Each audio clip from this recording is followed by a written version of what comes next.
YouTube, it's pretty clear to me that, the Portland Trailblazers, since trading Damian Lillard to the Milwaukee Bucks, have been entering a long-term rebuild around their young core of guys like Shaedon Sharpe, Scoot Henderson, now Donovan Clingan, and Anfernee Simons. There are a lot of young, intriguing players on this team, and honestly, a ton of players with high ceilings. Now, make no mistake, the Trailblazers are, I would say, pretty far from, their long-term goal of being a contender in the Western Conference. I think that's fair to say, and I think they would tell you that themselves. But, in this video, we're going to be doing a deep dive on every move during the 2024 NBA offseason that the Portland Trailblazers have made. Also a big time deep dive on their entire roster. We're going to go through player by player, what I think about them, and I'm going to explain my take throughout the video of why I think the Blazers are really engaging in this rebuild process the right way. And, there's a lot of teams that make a ton of mistakes during rebuilds. I actually think the Blazers are doing a pretty good job of what they're trying to accomplish, which is add a lot of young talent to this team and figure out the rest later. That's the way I think a rebuild should go. Acquire a ton of assets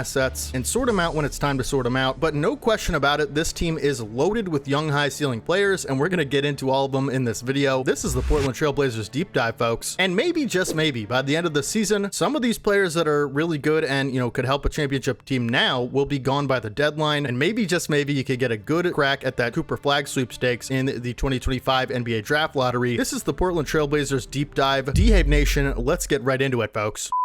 So as I mentioned, we're going to start with the offseason moves, every move the Portland Trailblazers have made this offseason. And before I do, make sure you guys let me know down in the comment section, Portland Trailblazers fans, how many are you watching this video and what are you expecting for your team next season? Are you excited about this rebuild? Are you excited about some of the players on your team? Because I would be if I was a Portland fan. Let's start with the offseason moves, okay? And, for the re-signings, you actually didn't have any. No re-signings on this team at this point. So we're going to skip right past the re-signings. Now, for the additions, there is a massive one, and that is the Deni Avdija trade. And you actually end up acquiring Deni Avdija from the Washington Wizards, who is a really great young player, and we'll get into that later. But again, you traded Malcom Brogdon and the number 14 pick in the 2024 NBA draft, which ended up being Bub Carrington, I believe. You also end up sending in the deal a 2029 first-round pick, which will end up being the second most favorable from Portland, and a 2028 and 2030 second-round pick. So 2 second-round picks, 2 first-round picks, one of them being Bub Carrington and Malcom Brogdon. And in return, you get Deni Avdija. Now, just hearing that yourself, you might think, wow,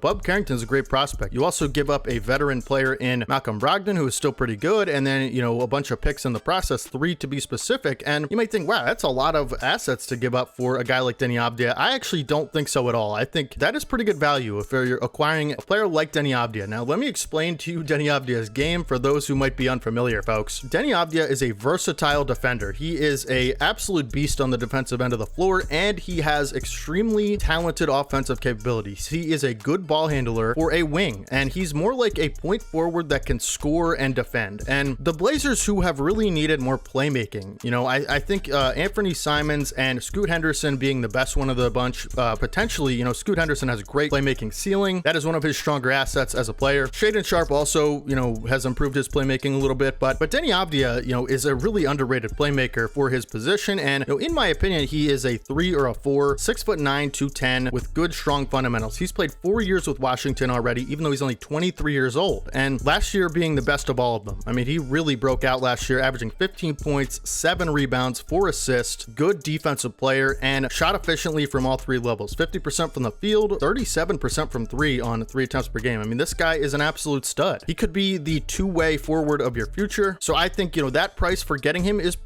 all things considered, pretty solid. This is a player I really like and I'm really high on, and I don't think there's a lot of reasons you won't be. I think he's going to make a perfect fit in Portland, because just adding, again, when you're rebuilding, adding young, versatile pieces is all you can do, and then let things work out how they may and get the results you get and figure out the fit later, right? So I think this is a good move for Portland. Actually, I think it's a great move for Portland. So, that is the big addition of the offseason for the Trailblazers, and departures are just Malcom Brogdon. So for the players that left, that is just Malcom Brogdon at this point in the trade. So, not a ton of moves, but the ones you made were significant. And I think, again, Deni Avdija is going to make a great fit in Portland, and that is, the notable move of the offseason other than the NBA draft, which we're going to get into right now. So the Portland Trailblazers, unfortunately, this is actually very unfortunate. They had the worst record in the Western Conference last season, only winning 21 games, and they actually, out of it, only end up getting the 7th overall pick. And, the lottery odds did not work out in their favor, and I'm sorry, Portland fans, I can imagine how you feel. I actually can't, because that is definitely a disappointment. You basically tanked last season, season and win 21 games and he ended up with the 7th pick. But I will say there is a silver lining in here because you get probably with that 7th pick the best center in the draft. Now we'll talk about all the centers and the situation there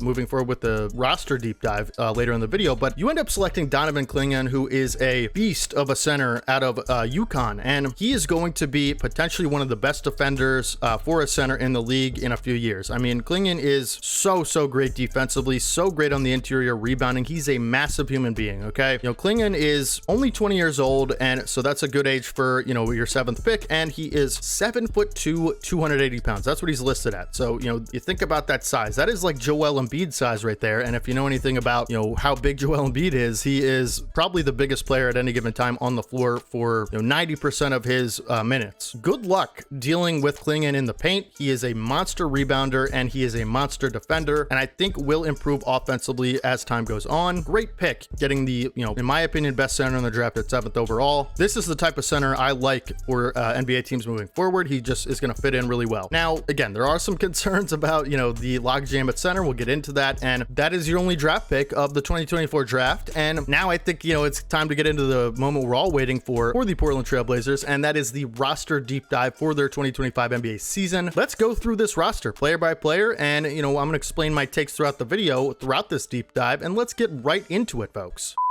So as I mentioned, you have a ton of young, versatile pieces on this team with extremely high ceilings. And, for those pieces, we have to start with Anfernee Simons, who I think is the best player on your team right now. You could make a case for another guy that is a veteran. We'll get into that in a second. Anfernee Simons is a special type of offensive guard. He is really a 2 guard or a point guard. He's a combo guard, in my opinion. The thing that Anfernee Simons possesses that, just quite frankly, not a lot of players can do is the off the dribble, supreme 3-point shooting and spacing ability that he's going to give you night to night. He is clearly a top tier shooter in this league, and honestly super underrated one, because I think you can make a case Anfernee Simons is one of the top 5 best shooters in the league for a guard. He has proven that throughout the last 3 seasons and arguably 4 seasons. He's also just a great scorer. This is a guy that could just take you off the dribble and create a shot exceptionally well. He's also taken big steps and leaps in his playmaking, and I think could be a secondary playmaker in the future, ideally. Okay, so this is a guy you want the ball in his hands, and he is just an absolute bucket. So last season averaged 23 points per game, 4 rebounds, 5.5 assists on 43% from the field, and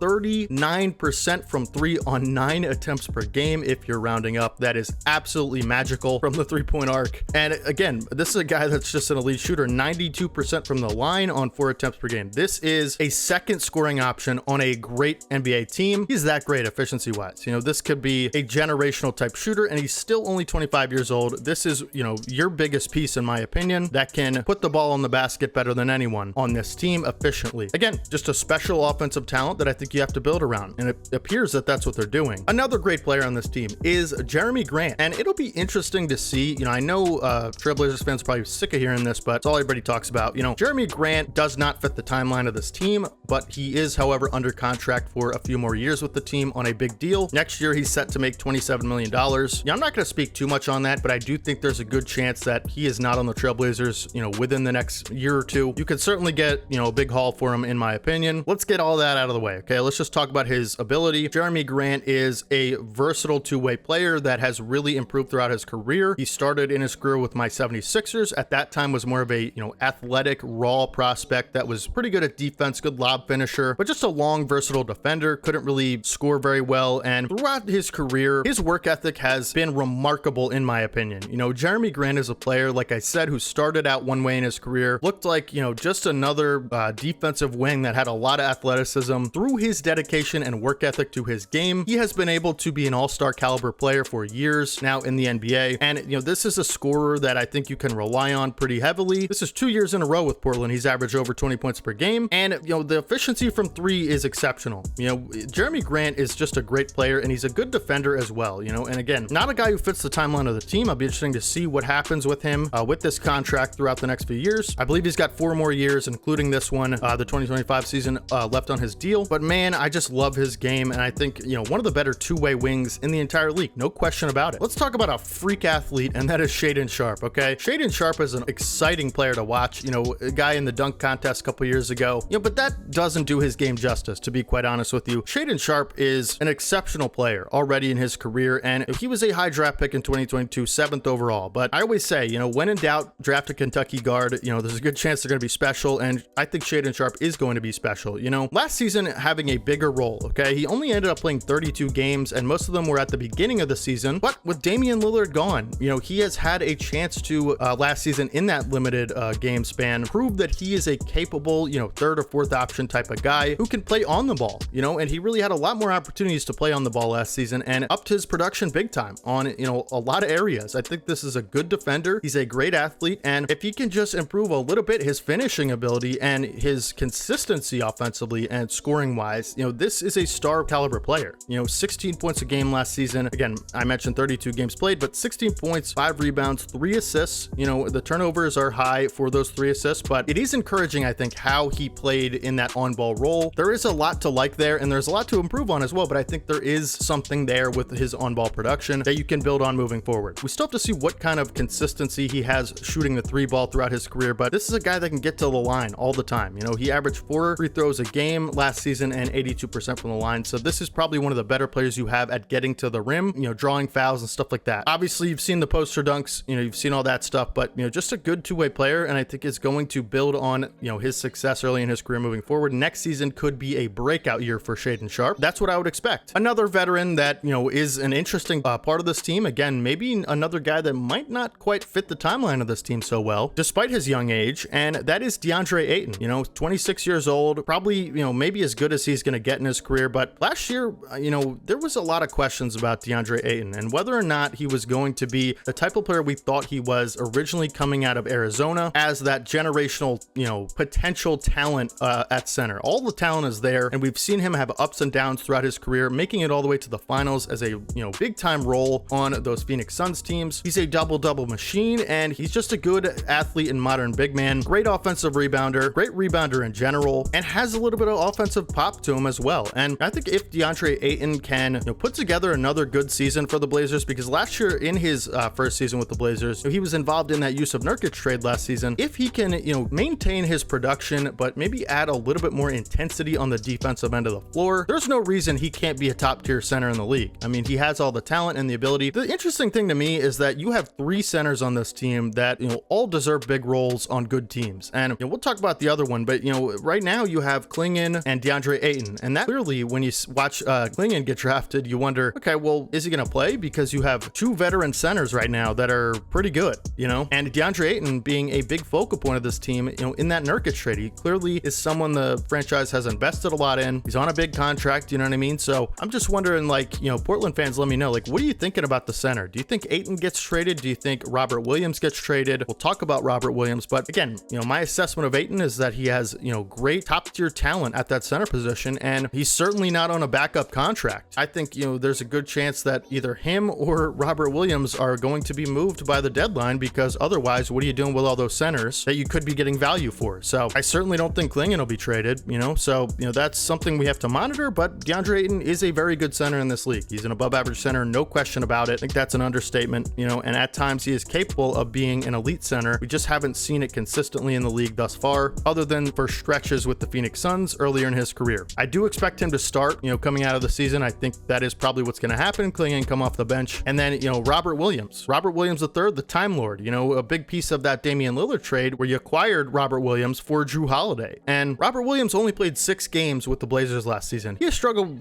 throughout his career to stay healthy, but when he is healthy, this is a, top tier defensive center who is really athletic and engaged and can give you high energy off the bench. This is a, prime time center that you want to stagger minutes with. You see a lot of teams doing this now where they stagger 2 similar types of centers, rim running athletic guys who can finish and catch lobs and play good defense. Robert Williams is one of those guys. Don't think you ever want to play him 32 minutes a game. I don't think he's that type of player, but when you do put him in the game, that is what he provides. High intensity, good defensive rim protection. He's an excellent defender, excellent, and is capable of, finishing in the pick and roll game. So, for me personally, I don't know what his role is going to be on this team with the three centers, because if I have to be honest, I think Time Lord is the least valuable right now of the three, and probably you could make a case the least, I don't want to say the least good of the three, but Clingan I think is going to be maybe less good than him this season. But if we're really being honest here, Clingan has much more value and upside. So I think Time Lord could be the guy that ends up getting the short end of the stick here and gets traded to another team by the deadline.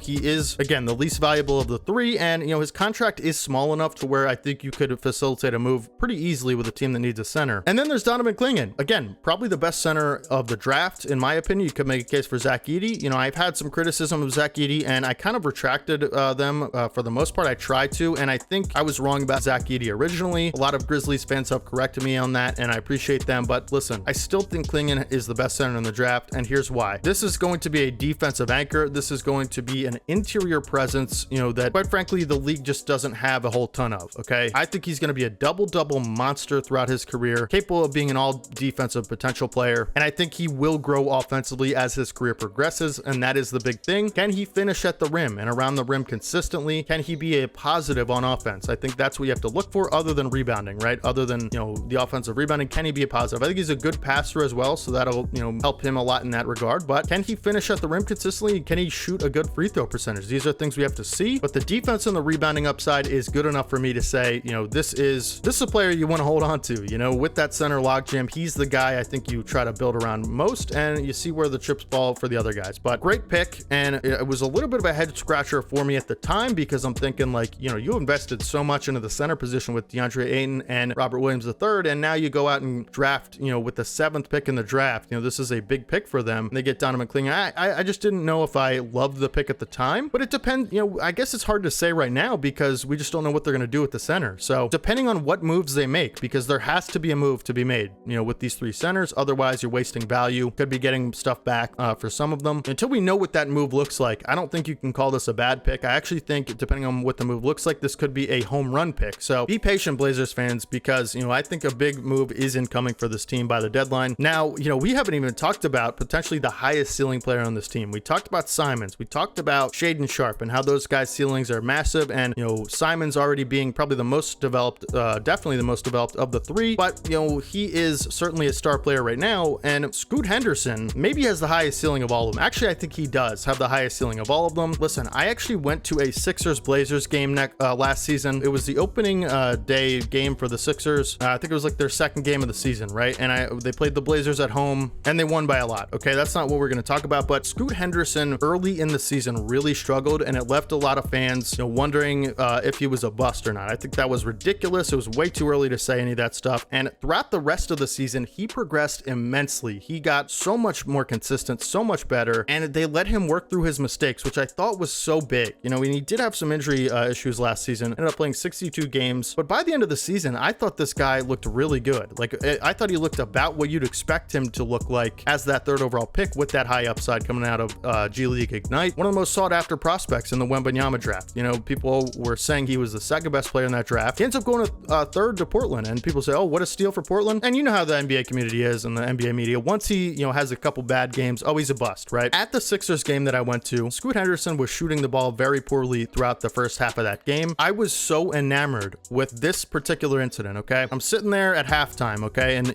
we're up big and I'm happy, whatever. I'm thinking, wow, man, Scoot Henderson, I was excited to see him. Didn't really play good in the first half. What's going on here? He comes out at halftime when everyone's in the locker room, both teams, nobody's on the floor other than like media people and like performers, right? Scoot Henderson comes on the floor at halftime, like, right when halftime starts, and he basically just starts shooting shots. He starts working on his shots. He starts, getting 3-pointers up, shooting free throws, working, practicing, okay? And I'm like, wow, that is work ethic right there. That is special work ethic. That is a guy who wants to get better. That is a guy who realizes he's having a bad half, and he comes out at halftime when his team's in the locker room and says, you know what? I shot poorly. I'm going to work on my craft because, I'm not happy with my performance clearly, and I need to get some shots up. I thought that was so cool of him to do. Such a good promising sign from a young player that he's that dedicated to winning and, being the best he can be. I just thought that was a great little story I had about Scoot Henderson. Maybe gained so much respect for him because that's something you don't see when you go to these games a lot of times. Everybody works hard in the NBA, but that is a special type of dedication that I thought was awesome to watch. And to do that at an away game, with fans yelling at you, especially the Philly crowd, I mean, that that just took a lot of passion and character to do something like that. So I thought that was great. But listen, Scoot Henderson as a player, listen, he is a freak athlete, explosive athlete with a good skill set as well. He is the playmaker of this team, no question. Moving forward, he's going to be the lead playmaker, and again, allowing him to work through some of those mistakes. I know the numbers don't look great, on paper, they just don't last season, but if you were to compare his numbers, towards the end of the season to the beginning, there would be a dramatic difference, and I just think the athleticism, the playmaking, the scoring ability,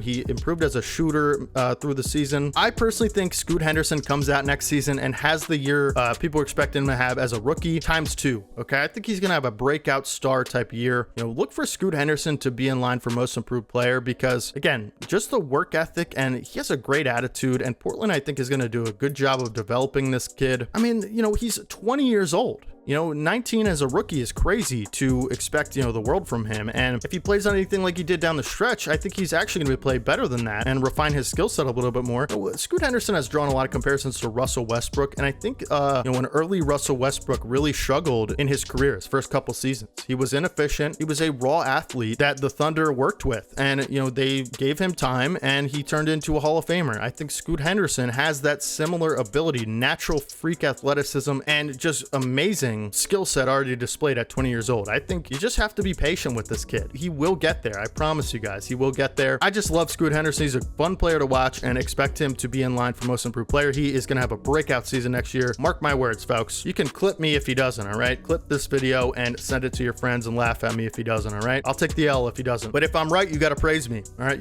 You got to praise me if I'm right. We talked a little bit about Deni Avdija and his skill set. I think he is such a big addition for this team. He is a good, quality, reliable, consistent player. And I know the Wizards, were really bad last season, and I know he had maybe a scale of role that you might not want him on a winning team, like a super competitive team, but I think the, efficiency will, track with any role he has. Okay, last season, again, he broke out last season as a versatile player on both ends of the floor, and he has so many great qualities as a player. He can guard multiple positions. He's just a natural defender as well. You will get exceptional value from him as a playmaker. This is a guy you could put the ball in his hands at 6'9" and expect good results with. He doesn't make a lot of, bad decisions with the basketball. He's an efficient scorer. I just think, this is a great trade for them. I think he's going to add a lot of stability to this lineup. And that's the thing, when you have a lot of young players that are underdeveloped, and super raw, a guy like Deni Avdija can really stabilize them and help them in a lot of situations and make them, better players. I think that's what he's going to do is, enhance these young players' games, and he just has the ability to make his teammates better. I think that's a great trade, and that's why you target a guy like Avdija for that versatility and stability, honestly, and efficiency, right? Consistency. So some other players I think are notable and that I like on this team that we haven't discussed. We got to talk about my guy Matisse Thybulle, okay? All defense year after year. Sixers legend. Shout out to Matisse. I loved Matisse when he was with the Sixers, and honestly has showed a lot more ability to shoot the three ball consistently with the Trailblazers, okay? Matisse is never going to be a great shooter, but since the trade from the Sixers in 2023, for those games he averaged 39% from three. That's something he was unable to do with the Sixers, and this is a guy you're never going to look to put the ball in his hands and score, okay? Maybe he's a lob finisher, he's a good athlete, right? But another good thing about him is he's a good cutter. He actually is a good cutter who can finish on those lobs pretty significantly if you have the right playmaking around him. But for, a guy that is just so gifted at making plays naturally on defense, I mean, this guy is a steel and block machine. It's honestly, insane if you watch him play. Some of the blocks and steals that he gets just don't look like something you'll see from most players in the league. The question with Matisse is always going to be, can he hit that corner three consistently enough to where you keep him on the floor in high pressure moments? I think with the Blazers, he showed that ability, that he's able to do that a little bit more. I think you have to trust that about him. He's a smart player as well. He knows his role, doesn't try to do too much, and he's willing to shoot the basketball. Even when it doesn't go in, he's still willing to shoot. I think that's a good quality. He doesn't lose confidence. Good basketball IQ, and just a special freak athlete defensive player that will just make plays for you throughout a game where you just go, oh my goodness, that was nuts. I've never seen anybody do that. Love Matisse Thybulle. Kind of still wish he was a Sixer, but that's beside the point. Trailblazers, you got a good one in Matisse, man. He's a fun player to watch for sure. He's also just a good guy. I love his personality, and he's just always laughing, smiling. Just fun guy. Fun guy to watch. But another good wing defender, versatile defender, is Toumani Camara. And I hope I pronounced that right. I believe Camara is one of the better defenders on this team. Okay, the defensive upside for him is big, and I know this this is a player that Portland really likes coming out of the draft a season ago. You know, he was actually a late second round pick by Phoenix, who you acquired in, I believe, the Deandre Ayton and Yusuf Nurkic trade. And this is a player I think you can count on to be one of your better defenders next season. And, you know, him and Thybulle is insane to have on the same team, because Camara is just a smart player who, you know, knows his role. He's a good rebounder as well, good offensive rebounder. You know, he averaged 2 offensive rebounds a game last season as a 6'7" player, smart player. You know, a lot of these overseas guys are just so IQ gifted, and he is one of those guys. I think just a special defensive upside for him. And if he can, you know, improve the 3-ball just a tad, you know, he was good. I like his ability to do that. I think he's that kind of shooter. I think he, you know, the numbers just don't look that great right now. The 34% on 2.5 attempts, nothing terrible, but, you know, you'd like it to be a little higher. I think if you can improve that, you have a special type of two-way player in your hands that you can rely on night in and night out. One more player I want to talk about on this team that I like quite a bit, and this is a guy that impressed me at the Sixers game I went to, and I had to talk about him because I like his energy and I like his competitiveness. This is Jabari Walker. I know he is not the most efficient player, okay, and particularly from 3. You know, if he can shoot a little bit better from 3, I think you have a really solid offensive player. I know there are, I believe, defensive limitations. Blazers fans, let me know throughout the video if I'm, you know, mistaking any of these players, mischaracterizing them, because that's possible. I don't watch every Blazers game. I'm trying to do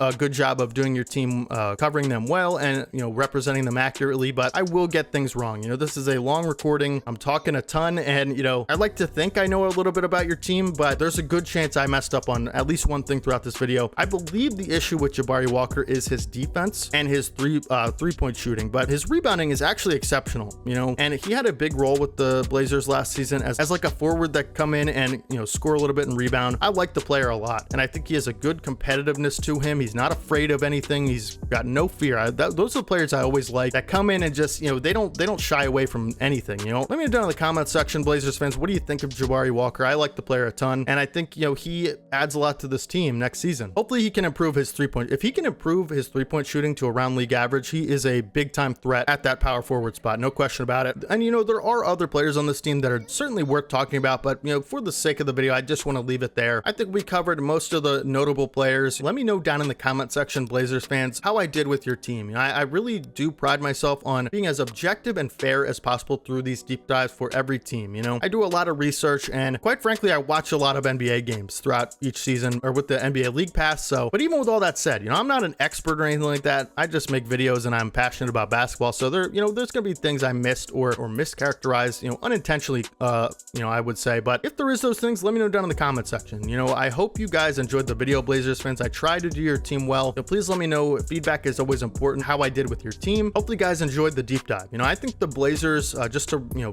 do a brief summary of what I think, these young guys are going to be a year better. Look for Scoot Henderson, Camara, Shaedon Sharpe to improve dramatically next season. You know, Simons, I think, is, you know, there could be a chance he's still getting better. Obviously, every player is getting better. You know, he's only 25 years old, but they refine things throughout the offseason, stuff like that. But I think we, you know, for the most part, know what Anfernee Simons is, and he's just an offensive star that's capable of some shooting ability and scoring ability that, you know, is quite frankly is really rare. But as far as Scoot Henderson, you know, this guy has one of the highest ceilings of any guard in the league, no question about it. And I think he's going to put a lot of that together in the sophomore season. He's going to break out. Look for Camara to improve as a shooter and have a bigger role with the team next season. I think you're going to love Deni Avdija. I've watched a lot of him with the Wizards, and I just love his game. He is so consistent and just stabilized, reliable as a role player. He's a great role player who can do a ton of different things for you. I love the trade. As far as the centers, you know, there is a good chance that, you know, at least one of those centers is not on the team by the end of, you know, February at the deadline, right? So that is something clearly to watch. And please tell me down in the comments, what do you think about the center situation? What's going to happen with that? Because, you know, I always like to think I know what's going on with any given team, but I'm a Sixers fan, so I don't know everything about this team with a microscope. I don't follow them like that. So, you know, there's going to be things throughout the video that you guys just know that I don't. So please let me know down in the comment section. What do you think about the center situation? Jerami Grant, some of these veterans that don't quite fit the timeline of the team, they could get some good value back for. When you have good veterans, you know, that you have to play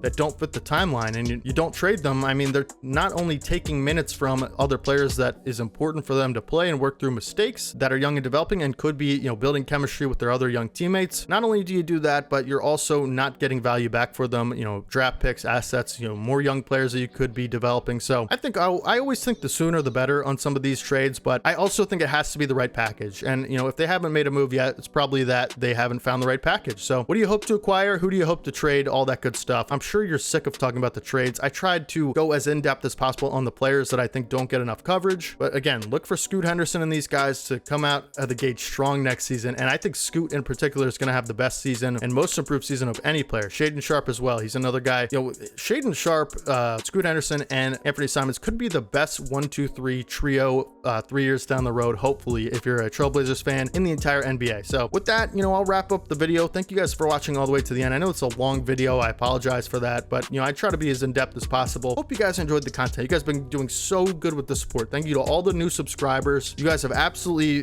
been making my day so much better every time I look at my analytics, and I want to engage more with you guys, you know, so make sure you guys do things like follow my Twitter, you know, follow my Twitch, links in the description to both of those things. We're going to be starting up streaming again soon, so I have a lot of things, fun things planned with you guys as the community. Subscribe to the channel if you guys haven't already, because we do content just like this every day. We're going to be uploading NBA deep dives on every team in the NBA by the end of the offseason. That's my goal, and until we reach that goal, we're going to be doing this every day. So you know, I believe we're 13 or 12 teams in right now. You know, this might make the 14th, so we're about halfway, getting close to that halfway mark for all the NBA teams, and I'm going to cover every team by the end of the offseason, man. So it's going to be a ton of fun. I can't wait to, you know, share all this stuff with you guys, and I just love making these videos. So hopefully you guys do subscribe if you haven't already. Everyday deep dives for a different team on this channel moving forward until we reach the end of them, and then we'll be doing stuff like, you know, talking about maybe the Summer Olympics and, you know, NBA news coverage and different kind of moves that are happening. And then it's, you know, the start of the season, so there's just so much fun stuff coming up in this league. Always stuff going on, and we do talk about it every day. So make sure you guys subscribe, drop a like on the video. You know, leaving a like, commenting is big for the channel. Even if it's just one person doing it, you know, one person leaving a like, one person commenting, it really adds up, and it is a significant support for the channel. So if you did enjoy the video, you know, that is something you could do to help me, because we're really trying to grow this channel into something special. I really care about and I'm passionate about this channel. I put so much time and effort into it. I want to grow it into something great, and I need your guys' help to do that. So if you guys do support it, please, anything you could do would help, you know. But yeah, make sure you follow my Twitch, Twitter. You know, we'll be pretty active over there moving forward, and subscribe if you haven't already. We're on the road to 13K right now, hoping to get to 13K pretty soon, certainly by the end of the summer. That's my goal. Other than that, hopefully you guys enjoyed the video. Blazers fans, let me know all the stuff down in the comments section. You guys have an exciting future, and I can't wait to watch your team next season. Exciting, a lot of great athletes on this team as well. Let me know what you think of the, you know, center situation, all that good stuff. I'll catch you guys in the next deep dive tomorrow. Could be on your favorite team. I don't know, folks. You guys stick around to find out. And I just love you guys so much for, you know, everything you do for the channel. Thank you guys for all the support. The video's been doing so well, and I can't even believe it sometimes. It's just a dream for me to have all these people watching my deep dives and my content. Like, I'm just not used to it, and it's a new experience, and sometimes I can't believe it. So thank you guys for making that my reality. I can't thank you guys enough. You guys are amazing with the support. So I will, you know, catch you guys in tomorrow's deep dive. Hopefully you guys enjoyed this one, and any feedback's appreciated in the comments, good, bad, you know, critiques, whatever it is, let me know. Always looking to learn new things, and you know, I'm probably wrong a lot in this video. So hopefully you guys have a great rest of your day today. I'll catch you in tomorrow's deep dive, and this is your boy D Haven as always. Peace.